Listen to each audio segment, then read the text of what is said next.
we're just going to go in with the Anastasia, because I don't know where my other stuff is. So as my life is changing a little bit, not a lot, but a little bit, and I'm getting more opportunities. Sorry, I lost my selfie stick on Broadway. Like, who does that? Anyway, these group of women are still talking their shit. Mind you, they are making me out to be the most horrific mother. Like, they are photoshopping my nose to make it look like I was doing cocaine.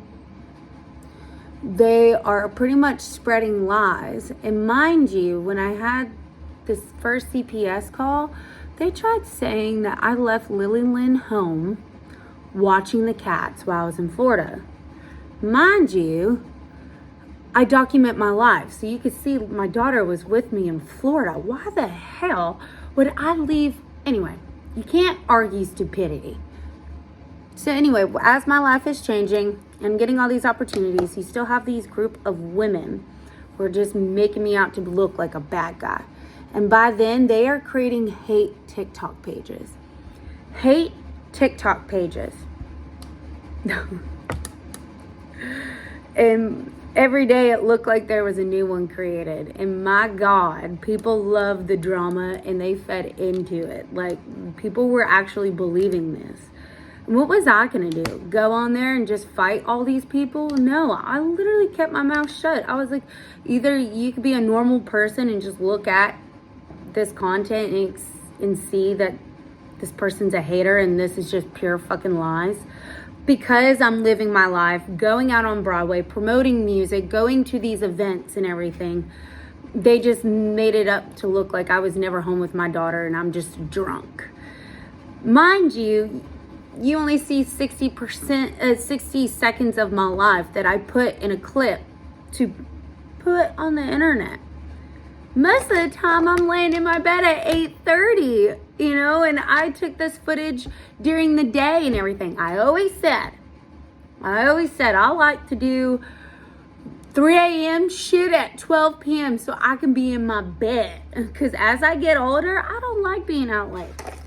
So anyway, TikTok hate pages are about me now. So I got Reddit and TikTok hate pages. And I felt overpowered because, I'm not going to sit here and give these people any attention. I'm just like, what the fuck ever. I'm still posting my normal content. I act like it doesn't affect me, even though it did fucking affect me heavily.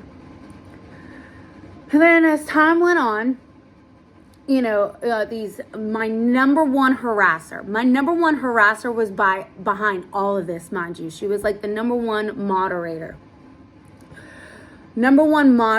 on the hate pages and created all these hate TikTok pages about me. Anyway, she found out who my baby daddy was. And mind you, I've never mentioned this man's name on the internet. I went on my friend's podcast and I talked about my domestic violence situation, but I never mentioned his name.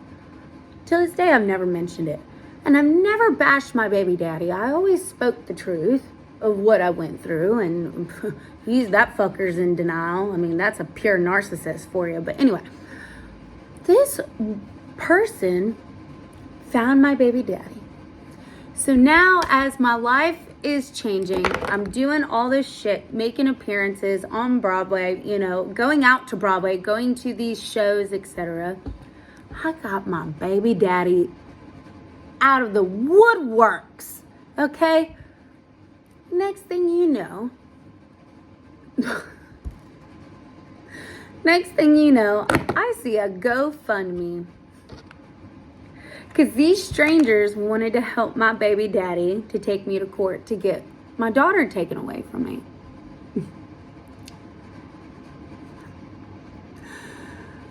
I don't owe anybody anything, but there is a reason why I left for the 7th time and I never went back.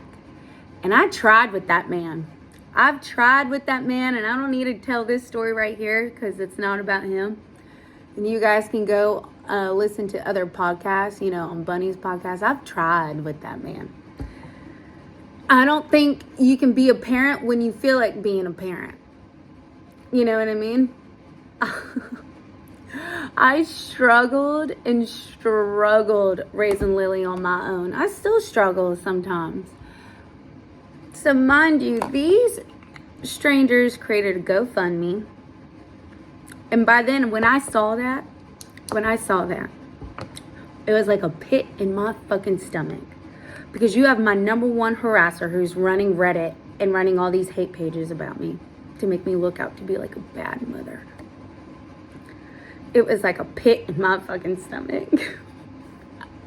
I don't mean to start crying, but my God, I remember calling my mama, screaming at her in the kitchen. I was throwing things in my kitchen during the day.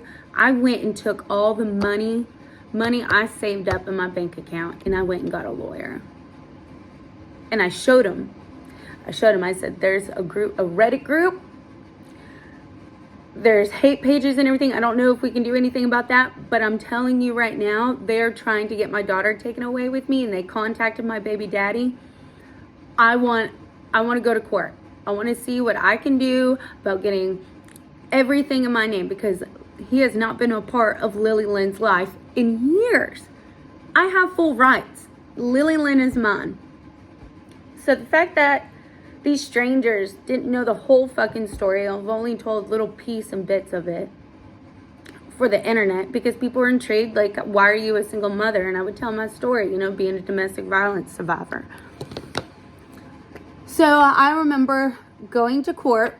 He didn't show up, of course. He had some bogus adoption lawyer or what, I don't know. And I'm not going to tell a lot of that situation. But the fact that these group of women saw out my baby daddy, they're talking on the internet. Okay, they're on Reddit talking like, if you